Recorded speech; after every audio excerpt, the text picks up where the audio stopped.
Assalamualaikum warahmatullahi wabarakatuh. Perkenalkan, nama saya Ananda Saputra dari jurusan S1 Akuntansi, kelas 1B Universitas Sultan Ageng Tirta. Di sini saya akan menjelaskan secara ringkas materi tentang Pancasila dalam konteks sejarah perjuangan bangsa Indonesia.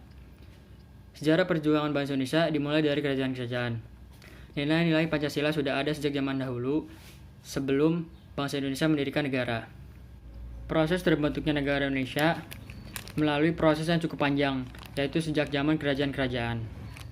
Yang pertama yaitu zaman kerajaan Kutai.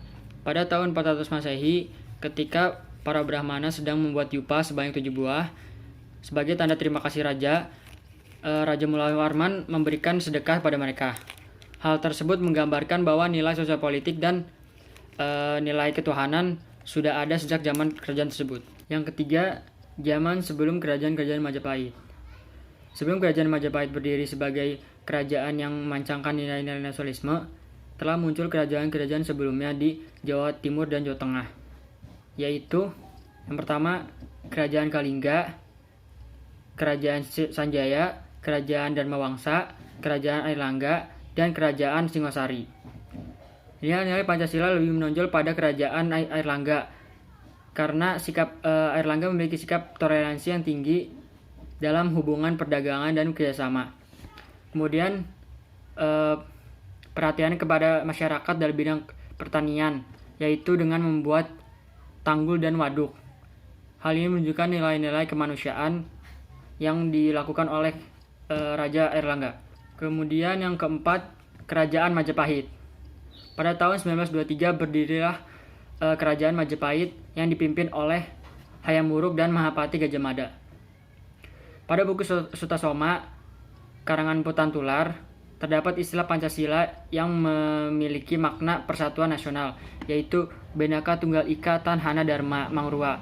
Artinya walaupun berbeda tetap satu jua. Sumpah Palapa yang diucapkan oleh Mahapati Gajah Mada berisi cita-cita mempersatukan Nusantara agar bersatu. Kerajaan Majapahit mempunyai hubungan bertetangga yang baik dan nilai musyawarah mufakat dalam sistem pemerintahannya. Namun pada tahun 1520, Majapahit mengalami keruntuhan akibat perselisihan dan perang saudara. Yang kelima, zaman penjajahan. Setelah Majapahit runtuh pada abad ke-16, berkembanglah agama Islam dan kerajaan Islam seperti Demak. Dan mulai juga berdatangan bangsa-bangsa Eropa, yaitu bangsa Portugis. Pada awalnya mereka ingin berdagang, namun lama-kelamaan mulai terlihat tujuannya yaitu menjajah dalam bidang perdagangan.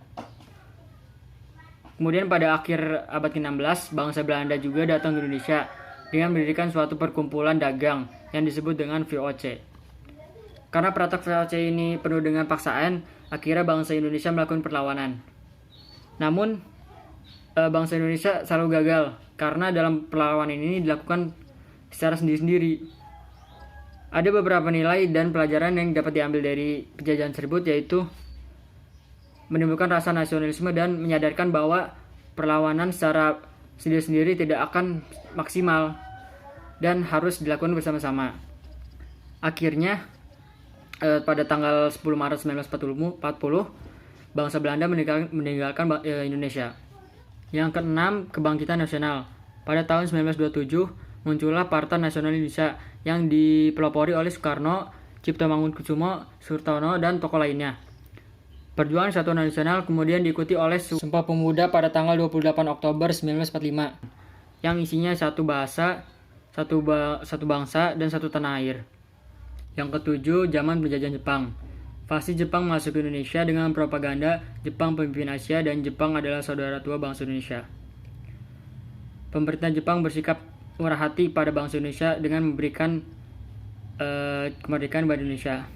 Pada tanggal 29 April 1945, bertepatan dengan hari ulang tahun Kaisar Jepang, beliau berjanji memberikan hadiah pada bangsa Indonesia, yaitu kemerdekaan tanpa syarat. Untuk mendapatkan simpati dari bangsa Indonesia, dibentuklah organisasi untuk mendukung persiapan kemerdekaan Indonesia, yaitu BPUPKI, yang diketuai oleh Dr. Rajiman Weddiodiningrat. dengan anggota berjumlah 60. Yang ke-8, masa sidang BPUPKI. BPUPKI telah mengadakan sidang sebanyak 2 kali. Yang pertama pada tanggal 29 Mei 1945 sampai 1 Juni 1945, yaitu membahas tentang landasan filosofi dan dasar negara Indonesia. Kemudian yang kedua pada tanggal 10 Juli sampai 16 Juli 1945, yaitu membahas tentang Undang-Undang Dasar Negara Indonesia. Setelah berhasil menjelaskan tugasnya, kemudian BPUPKI dibubarkan dan pada saat juga dibentuk PPKI atau Panitia Persiapan Kemerdekaan Indonesia. PPKI atau Panitia Persiapan Kemerdekaan Indonesia yang diketuai oleh Insinyur Soekarno dan wakilnya Muhammad Hatta dengan jumlah anggota 25. Sidang PPKI pertama dilakukan pada tanggal 18 Agustus dengan tugasnya yaitu mengesahkan Undang-Undang Dasar Negara Indonesia tahun 1945. Yang kedua memilih presiden dan wakil presiden. Yang ketiga menetapkan berdirinya Komite Nasional sebagai pusat badan musyawarah darurat. Sidang kedua dilakukan pada tanggal 19 Agustus 1945 dengan isi tugasnya yaitu pembagian departemen atau kementerian dan pembagian daerah provinsi Indonesia. Sidang ketiga dilakukan pada tanggal 20 Agustus 1945 membahas tentang agenda Badan Penolong Keluarga Korban Perang. Yang keempat pada tanggal 22 Agustus 1945 membahas pembentukan Komite Nasional, Partai Nasionalis dan Badan Keamanan Rakyat. Yang ke-10, masa kemerdekaan setelah proklamasi. Setelah bangsa Indonesia merdeka, bangsa Belanda berupaya ingin kembali berkuasa Indonesia, serta mempropagandakan kepada dunia luar bahwa kemerdekaan yang dilakukan oleh Indonesia pada tanggal 17 Agustus hanyalah fasis dari negara Jepang. Setelah kemerdekaan juga, bangsa Indonesia merubah sistem pemerintahannya yaitu pertama, Negara Indonesia Serikat atau RIS.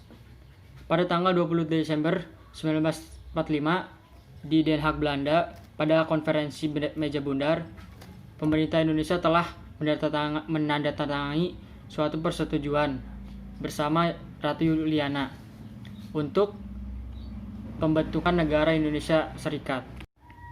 Yang kedua, Negara Kesatuan Republik Indonesia. Secara politis, pendirian negara RIS hanyalah trik semata, sebab negara Republik Indonesia tetap konsisten terhadap deklarasi proklamasi yang terkandung dalam pembukaan Undang-Undang Dasar 1945, khususnya alinea 4. Akhirnya atas persetujuan antara RIS dengan negara Republik Indonesia pada tanggal 19 Mei 1950, seluruh negara bagian dari RIS bersatu ke dalam negara kesatuan dengan berdasarkan konstitusi sementara yang berlaku sejak tanggal 17 Agustus 1950. Yang ketiga, Presiden sebagai badan yang bertanggung jawab atas keselamatan bangsa dan negaranya menyatakan bahwa semua kegiatan ketatanegaraan yang telah mengancam kesatuan dan persatuan bangsa Indonesia serta keselamatan negara perlu dilakukan pengeluaran dekret atau pernyataan. Isi dekret 5 Juli 1959 yaitu 1. Membubarkan konstituante, 2. Menetapkan berlakunya kembali UUD 1945 setelah tidak berlakunya kembali UUD 1950. 3. Dibentuknya MPRS dan DPAS dalam waktu singkat-singkatnya. Oleh sebab itu, atas pernyataan atau dekret yang pada tanggal 1959 ini, maka UUD 1945 kembali digunakan oleh negara Republik Indonesia hingga sampai masa kini. Yang ke-11, zaman masa Orde Baru.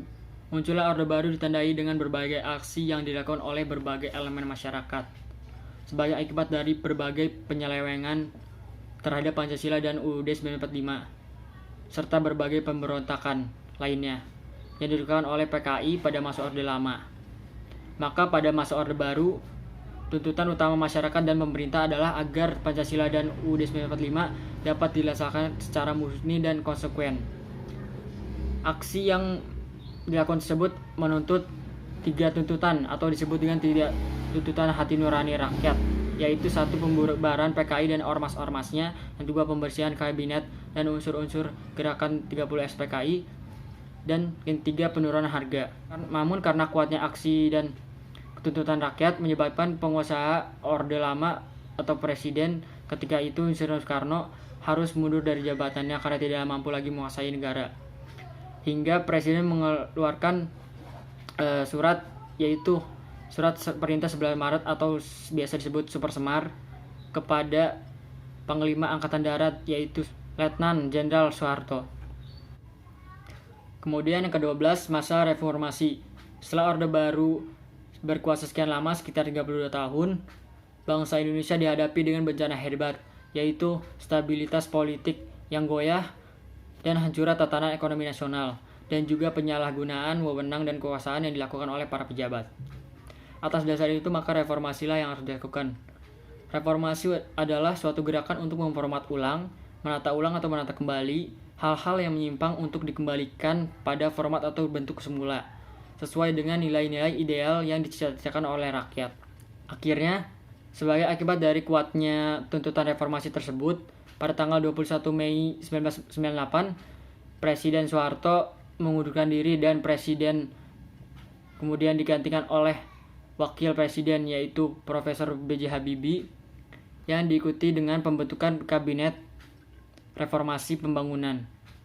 Sejak pemerintahan B.J. Habibie inilah yang mengantarkan rakyat Indonesia untuk melakukan reformasi secara menyeluruh. Mungkin segitu saja dari saya. Kurang lebih mohon maaf. Wassalamualaikum warahmatullahi wabarakatuh.